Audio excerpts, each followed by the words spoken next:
चलिए हम लोग आज पढ़ेंगे अपवर्तन के नियम। अपवर्तन के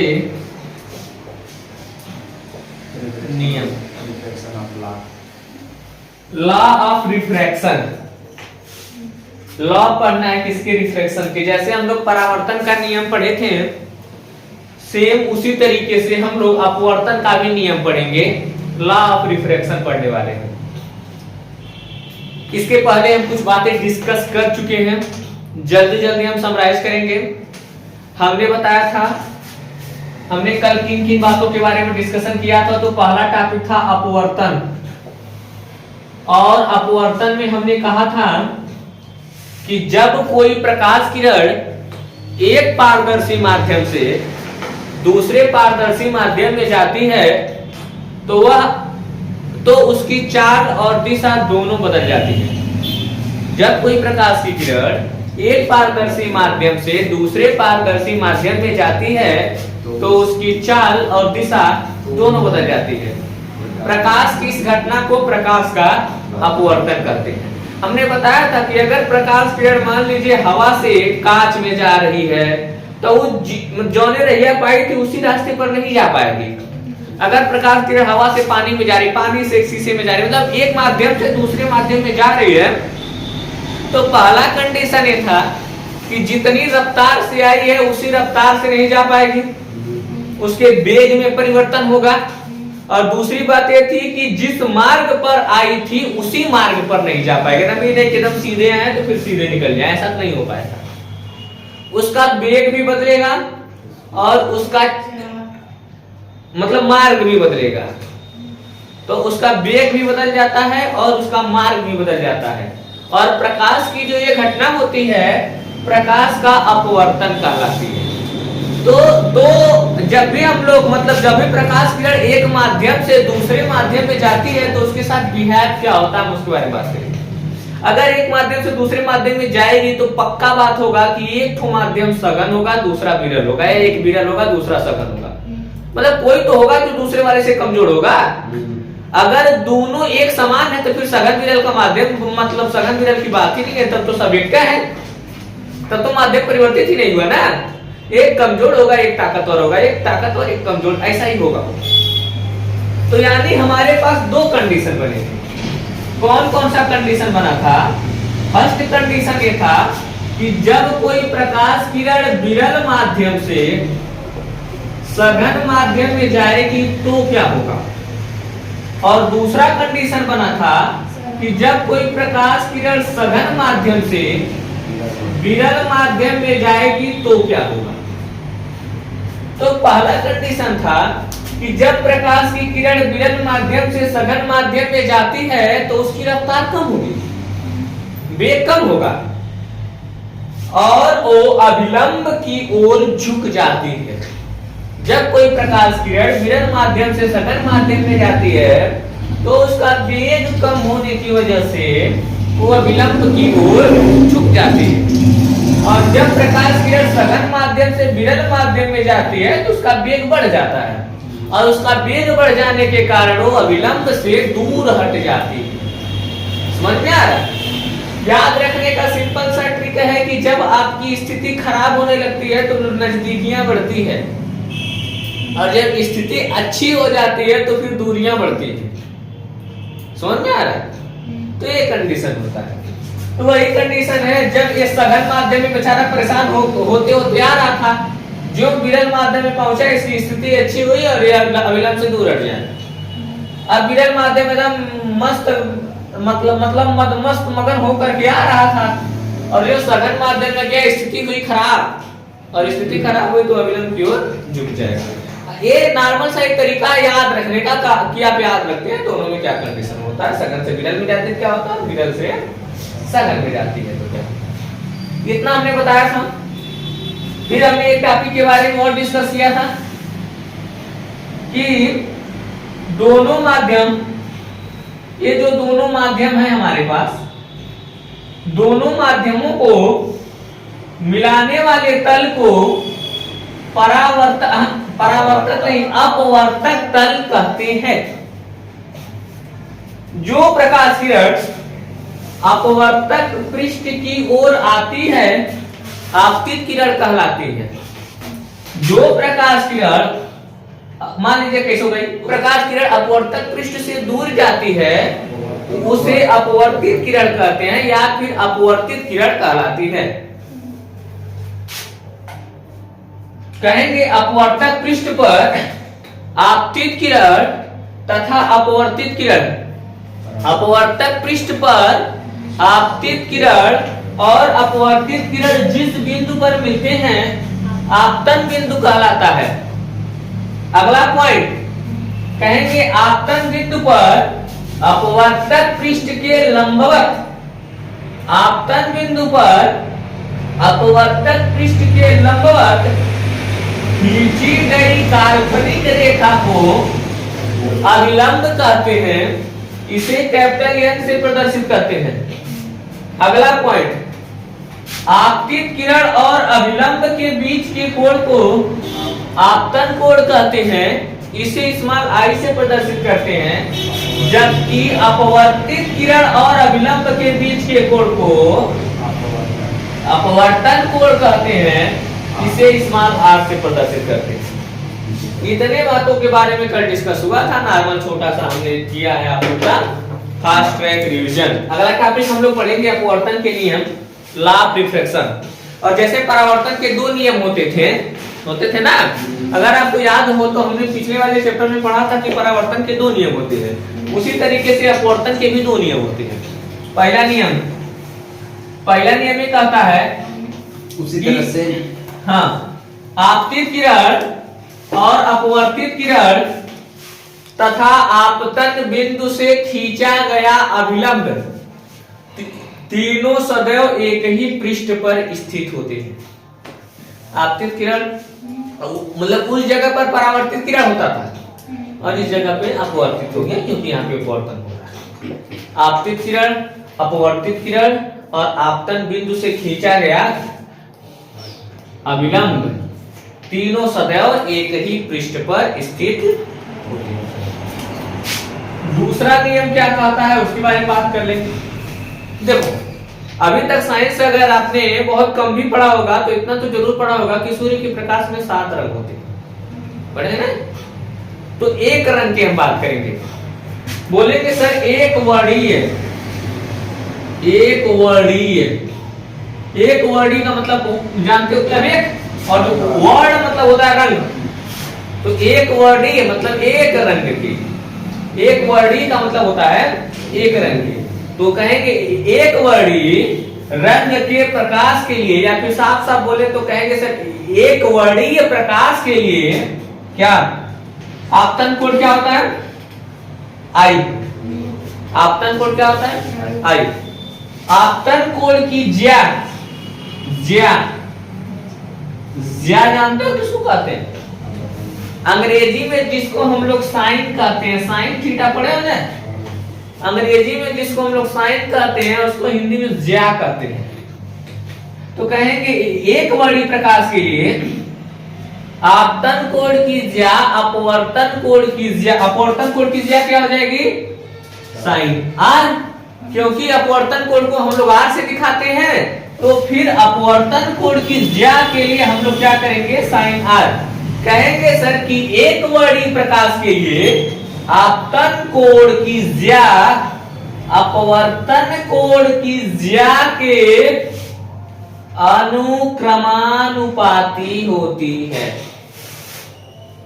एक वर्णीय प्रकाश के लिए आपतन कोण की ज्या अपवर्तन कोण की ज्या के अनुक्रमानुपाती होती है। अनुक्रमानुपाती कहिए चाहे समानुपाती कहिए। और क्लास 9th में हमने आपको बताया था कि अनुक्रमानुपाती और समानुपाती का क्या मतलब होता है। अनुक्रमानुपाती का मतलब होता है अगर एक चीज बढ़ेगा तो फिर दूसरा भी बढ़ेगा, और एक चीज अगर घटेगा तो दूसरा भी घटेगा, यानी दोनों में साथ साथ वाला संबंध होगा। ठीक है, आगे की बात ये हुई सर कि अगर ये अनुक्रमानुपाती का चिन्ह हटता है तो इसकी जगह पर आता है कोई नियतांक।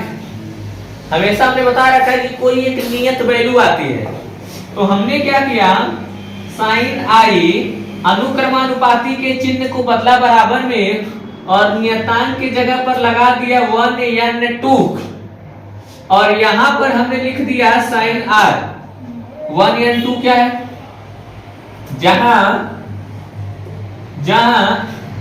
1n2 जो है 1n2 ये पहले माध्यम के सापेक्ष दूसरे माध्यम का अपवर्तनांक है। अब प्रॉब्लम आएगी कि अपवर्तनांक क्या होता है, समझ में आ रहा है? अपवर्तनांक, तो अभी हम लोग अपवर्तनांक के बारे में भी डिस्कस करेंगे। पहले ये नियम हम लोग पढ़ समझ लेंगे तब। तो एक बार और हम पूरा समझाते हैं, सिर्फ इसको छोड़िए, बाकी बात अभी जस्ट आप समझ लीजिए।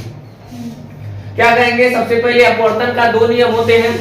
अपवर्तन का जो पहला नियम होता है वो होता है सर कि आपतित किरण, अपवर्तित किरण और आपतन बिंदु से खींचा गया अभिलंब तीनों सदैव एक ही पृष्ठ पर स्थित होते हैं। क्या, आपतित किरण, अपवर्तित किरण और आपतन बिंदु से खींचा गया अभिलंब तीनों सदैव एक ही पृष्ठ पर स्थित होते हैं। दूसरा वाला जो अपवर्तन का दूसरा वाला नियम होता है, देखो हम बताना भूल गए हैं, जो अपवर्तन का दूसरा वाला नियम होता है इसको हम लोग कहते हैं स्नेल का नियम।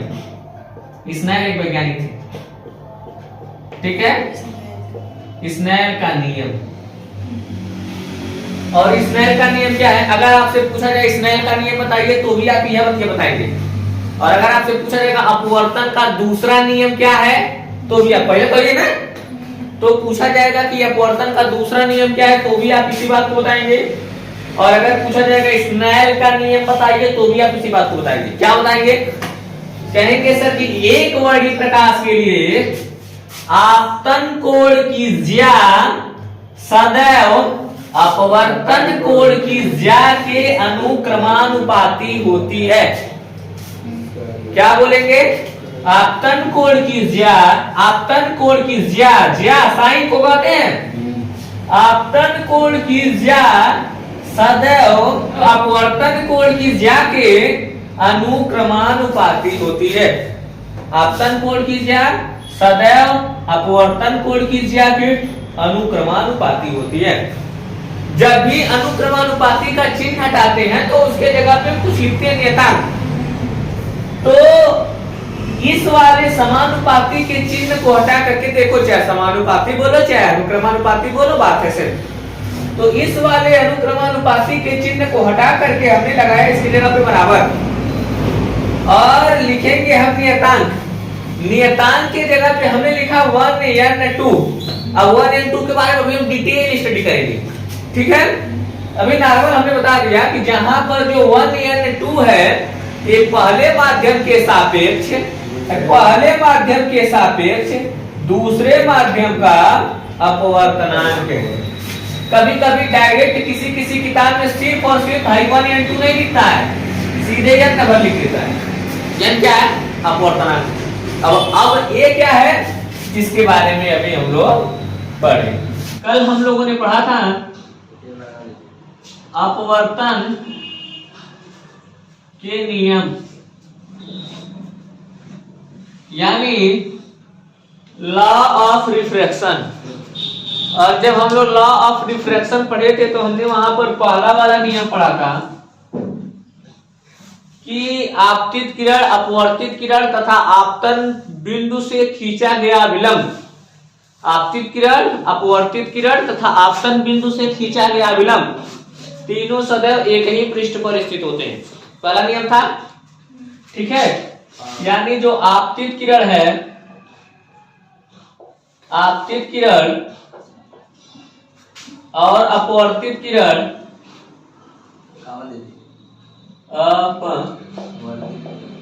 अपवर्तित किरण और अभिलंब तीनों जो होता है ना एक ही पृष्ठ पर होता है, एक पृष्ठ पर। यानी हम लोगों ने जो अपवर्तन का पहला नियम पढ़ा था कि आपतित किरण, अपवर्तित किरण तथा आपतन बिंदु से खींचा गया विलंब तीनों सदैव एक ही पृष्ठ पर स्थित होता है। दूसरा नियम हम लोगों ने कल पढ़ा था स्नेल का नियम। स्नेल का नियम, और ये होता है हमारा अपवर्तन का दूसरा नियम।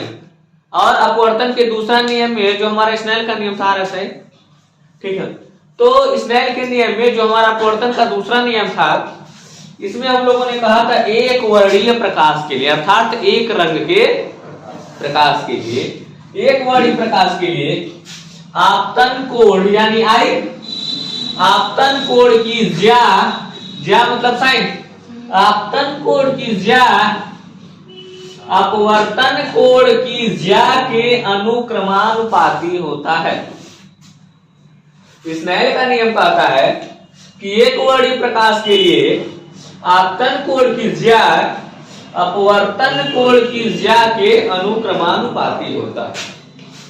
हमने कहा था कि अनुक्रमानुपाती का चिन्ह हटाएंगे, साइन आई बराबर लिखेंगे और इसके जगह पर कोई नियतांक लिखेंगे। नियतांक की जगह पर हमने 1 and 2 लिखा था और यहाँ पे लिखा था हमने साइन आर।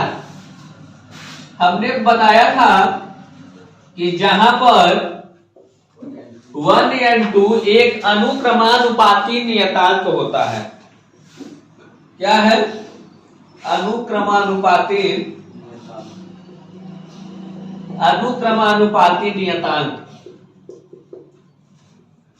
अनुक्रमानुपाती नियतांक आपको रटने की जरूरत नहीं है। अरे अनुक्रमानुपाती चिन्ह की जगह से हटा है ना, तो एक नियत वैल्यू लिखी गई है तो उसको नियतांक कहेंगे। यानी जो 1 and 2 होता है ये, इसको हम लोग कहते हैं अनुक्रमानुपाती नियतांक। और ये क्या है?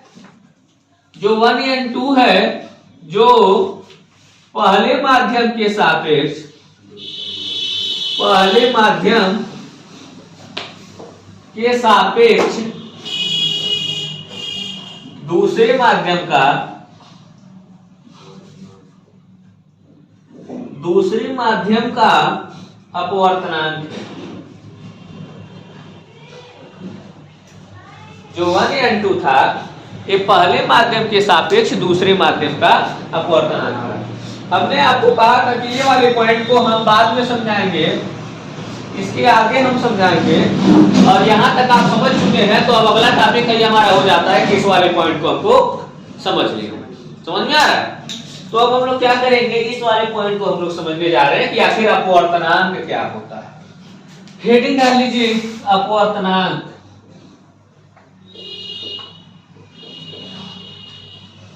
अपवर्तनांक। और अपवर्तनांक को अच्छे से समझने के लिए एक हम अच्छा सा हेडिंग डाल लेते हैं, सापेक्ष अपवर्तनांक। यानी जब भी हम लोग अपवर्तनांक को मापने का काम करते हैं तो हमेशा किसी न किसी चीज के सापेक्ष नापने का काम करते हैं। सापेक्ष अपवर्तनांक होता क्या है उसके बारे में डिस्कशन करेंगे, भी आपको समझ में आ जाएगा। कहेंगे सर एक माध्यम के सापेक्ष दूसरे माध्यम का जो अपवर्तनांक होता है, जो भी हमने लिखा, जहां पे 1 यानी 2 पहले माध्यम के सापेक्ष दूसरे माध्यम का अपवर्तनांक है। हमने पहले लिखा था कि जहां 1 and 2 एक अनुक्रमानुपाती नियतांक है जिसे पहले माध्यम के सापेक्ष दूसरे माध्यम का अपवर्तनांक कहते हैं। जहां पे 1 and 2 यहां लिखे थे ना, अभी कल भी हमने समझाया था, जहां पे 1 and 2 एक अनुक्रमानुपाती नियतांक है जिसे पहले माध्यम के सापेक्ष दूसरे माध्यम का अपवर्तनांक कहते हैं। तो अपवर्तनांक होता है, लेकिन इसको एक अलग अच्छे समझने के लिए हम लोग क्या कह लेते हैं, सापेक्ष अपवर्तनांक। तो क्या कहेंगे सर कि मतलब एक माध्यम के सापेक्ष दूसरे माध्यम का अपवर्तनांक, यानी एक माध्यम के सापेक्ष एक माध्यम के सापेक्ष दूसरे माध्यम का अपवर्तनांक, एक माध्यम के सापेक्ष दूसरे माध्यम का अपवर्तनांक उन दोनों माध्यमों में प्रकाश की चालों के अनुपात के बराबर होता है। यानी यहां पे लिखेंगे पहले माध्यम में प्रकाश का वेग, पहले माध्यम में प्रकाश का वेग बटे दूसरे माध्यम में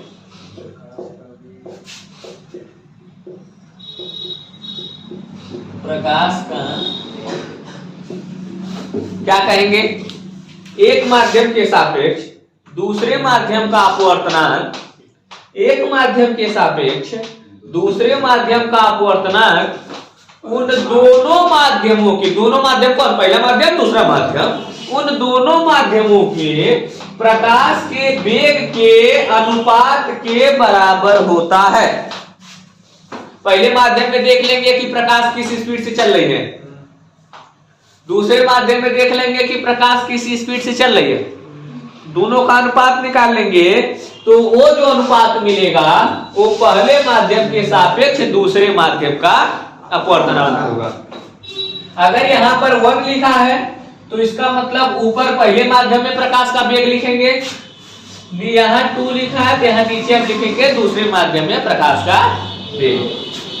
अगर सपोज कर लीजिए कि 2n1 लिखता तो क्या करते हैं, ऊपर लिखते दूसरे माध्यम में प्रकाश का वेग, समझ में आ रहा है, नीचे लिखते हम पहले माध्यम में प्रकाश का वेग।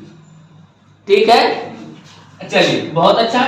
आइए, अगर कहीं ANW लिखता तो A फार होता है एयर, एयर मतलब होता है हवा का, तो कहेंगे सर हवा में प्रकाश का वेग बटे वाटर, जल में प्रकाश का वेग या पानी में प्रकाश का वेग, समझ में आ रहा है। अगर मान लीजिए WNG लिख देता तो W फॉर वाटर यानी जल में प्रकाश का वेग बटे G फॉर ग्लास, शीशा, कांच में प्रकाश का वेग, समझ में आ रहा है। और यहीं पर अगर GNW लिख देता तो ऊपर पहले मतलब कांच वाला रखते तब नीचे रखते हम लोग पानी वाला। इतनी बात समझ में आए। तो हम क्या कहेंगे, जो हमने लिखा था ना 1 और 2, हम उसी के बारे में समझा रहे हैं। तो कहेंगे सर कि मतलब हम कहेंगे एक माध्यम के सापेक्ष दूसरे माध्यम का अपवर्तनांक, एक माध्यम के सापेक्ष दूसरे माध्यम का अपवर्तनांक उन दोनों माध्यमों में प्रकाश के वेग के अनुपात के बराबर होता है। उन दोनों माध्यमों में प्रकाश के वेग के अनुपात के बराबर होता है। ठीक है, और हमने आपको समझा भी दिया कि किसको पहले लिखेंगे और किसको बाद में लिखेंगे। क्लियर है, अपवर्तनांक समझ में आया? हाँ, ठीक है, आगे बढ़ते हैं। अगर आपको अपवर्तनांक समझ में आ जाए तो बहुत अच्छी बात है। तो आइए एक और बात समझ लेते हैं। एक और बात क्या है, उसको हम कहने वाले हैं निरपेक्ष अपवर्तनांक।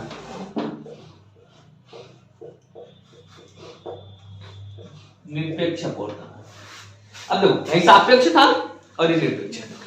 निरपेक्ष का मतलब निर निर निर, निर जानते क्या होता है? निर्वात। अरे वो पानी वाला नहीं है, ठीक है। हाँ, तो निर्वात यानी यहाँ पे सापेक्ष था, एक माध्यम के सापेक्ष दूसरा माध्यम था। ये निरपेक्ष है यानी निर्वात के सापेक्ष किसी माध्यम में प्रकाश की चाल, समझ में आ रहा है। यानी अगर कोई निर्वात के सापेक्ष किसी माध्यम में प्रकाश की चाल है, अब निर्वात वाला तो हम किसी चीज से दिखा नहीं सकते ना, निर्वात वाला हम किसी चीज से दिखा नहीं सकते। मान लो यहाँ 1 लगे, तो इसका मतलब समझते हो, ऊपर लिखेंगे निर्वात में प्रकाश का वेग, प्रकाश का वेग, और नीचे लिखेंगे पहले माध्यम में प्रकाश का वेग। समझ में आ रहा है? पहले माध्यम में प्रकाश का वेग। अगर यहाँ 2 रहता तो क्या लिखते हैं? निर्वात में प्रकाश का वेग बटे दूसरे माध्यम में। अगर ये G रहता तो क्या लिखते हैं? निर्वात में प्रकाश का वेग बटे कांच में प्रकाश का वेग। समझ में आ रहा है? G for glass. अगर ये W रहता तो क्या लिखते हैं? निर्वात में प्रकाश का वेग और नीचे जल में प्रकाश का वेग। यानी हमने कहा कि निर्वात के सापेक्ष, निर्वात मतलब वैक्यूम, हमने बताया था जहां पे कुछ भी नहीं है। निर्वात के सापेक्ष किसी माध्यम के अपवर्तनांक को, निर्वात के सापेक्ष किसी माध्यम के अपवर्तनांक को उस माध्यम का निरपेक्ष अपवर्तनांक कहते हैं। निर्वात के सापेक्ष किसी माध्यम के अपवर्तनांक को उस माध्यम का निरपेक्ष अपवर्तनांक कहते हैं। अब एक माध्यम के सापेक्ष दूसरे माध्यम का जो अपवर्तनांक होता है, उन दोनों माध्यमों में प्रकाश के वेग के अनुपात के बराबर होता है। ठीक है? अच्छा, इतनी बातें समझ में आ गई। तो अभी हम लोग स्नेल वाले नियम, जो स्नेल का नियम, उसमें कुछ सुधार करने वाले हैं। स्नेल के नियम से हमने पढ़ा था कि एक वर्णीय प्रकाश के लिए, अर्थात एक रंग वाले प्रकाश के लिए आपतन कोण की जो ज्या होती है, यानी साइन आई, अपवर्तन कोण की ज्या साइन आर के अनुक्रमानुपाती होती है। फिर हमने अनुक्रमानुपाती का चिन्ह हटाया था, तो इसके जगह पे नियतांक लिखा था 1n2 और फिर लिखा था साइन आर। साइन आर यहाँ मल्टीप्लिकेशन के रूप में है, गुणा के रूप में है, इधर इधर ले जा सकते इसको भाग के रूप में। तो यहाँ पर हो गया है साइन आई बटा साइन आर बराबर 1n2। 1n2 का मतलब है पहले माध्यम के सापेक्ष दूसरे माध्यम का अपवर्तनांक। ठीक है? और इसको हम ये भी लिख सकते हैं, क्या लिख सकते हैं? n2 बटे n1। n2 क्या है भाई? n2 है कुछ नहीं है, निर्वात है। कुछ नहीं मतलब निर्वात है, यानी निर्वात के सापेक्ष दूसरे माध्यम का अपवर्तनांक, जिसको हम साफ साफ भाषा में बोल सकते हैं दूसरे माध्यम का निरपेक्ष अपवर्तनांक। n2 क्या है? n2 है निर्वात के सापेक्ष दूसरे माध्यम का, समझ में आना चाहिए, माध्यम का अपवर्तनांक। जहां से वीडियो आना बंद हो जाएगा बता देना चाहिए। अच्छा, इसको हम और क्या कह सकते हैं?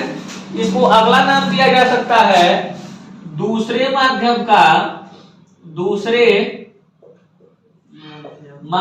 का निरपेक्ष अपवर्तनांक। निरपेक्ष अपवर्तनांक अभी पढ़ाया ना मैंने। देखो, हमने कहा कि देखो साइन आई बटे साइन आर को हम लोग लिख सकते हैं 1n2। 1n2 होता है पहले माध्यम के सापेक्ष दूसरे माध्यम का अपवर्तनांक। मतलब किसका? जैसे बोले मेरे सापेक्ष वह तेज है, तो वह तेज है यानी वह तेज है, तो उसको ऊपर लिखते हैं। तुलना मेरे से किया गया है, मेरे वाले को नीचे लिखेंगे। समझ पा रहे? ऐसे करते हैं ना, जिसे तुलना किया था उसको नीचे लिखते हैं। जैसे 40 किलोमीटर प्रति घंटे मतलब 1 घंटे में 40 किलोमीटर, तो यानी जिसे तुलना किया जा रहा है उसको नीचे लिख रहे हैं ना। सेम उसी तरीके से हमने इसको कहा कि ये पहले माध्यम के सापेक्ष दूसरे माध्यम का अपवर्तनांक है। कितना बार ये बतिया कहते चले आए हैं। तो हमने क्या कहा? पहले माध्यम के सापेक्ष दूसरे माध्यम का अपवर्तनांक, यानी अपवर्तनांकवा किसका? दूसरे माध्यम का। पहले माध्यम के सापेक्ष दूसरे माध्यम का अपवर्तनांक, यानी अपवर्तनांकवा किसका? दूसरे माध्यम का। किसके सापेक्ष? पहले माध्यम के। देखिए ऊपर रखेंगे ना, एक नीचे रखेंगे। अब हमने भी बताया यहाँ पे जहां पे कुछ भी नहीं होता वहां निर्वात, तो ये हो गया निर्वात के सापेक्ष, जैसे मतलब इस जगह वन मेथड कहते हैं ना, पहले माध्यम के सापेक्ष दूसरे माध्यम का अपवर्तनांक। यहाँ पे कुछ भी नहीं है तो हम कहेंगे निर्वात के सापेक्ष दूसरे माध्यम का अपवर्तनांक। इसको दूसरे भाषा में बोल सकते हैं दूसरे माध्यम का निरपेक्ष अपवर्तनांक, क्योंकि निरपेक्ष अपवर्तनांक हमने बताया है। चलिए इसको हम क्या बोल सकते हैं, निर्वात के सापेक्ष पहले माध्यम का अपवर्तनांक। समझ में आ रहा? यानी हम N1 को क्या बोलेंगे, निर्वात के सापेक्ष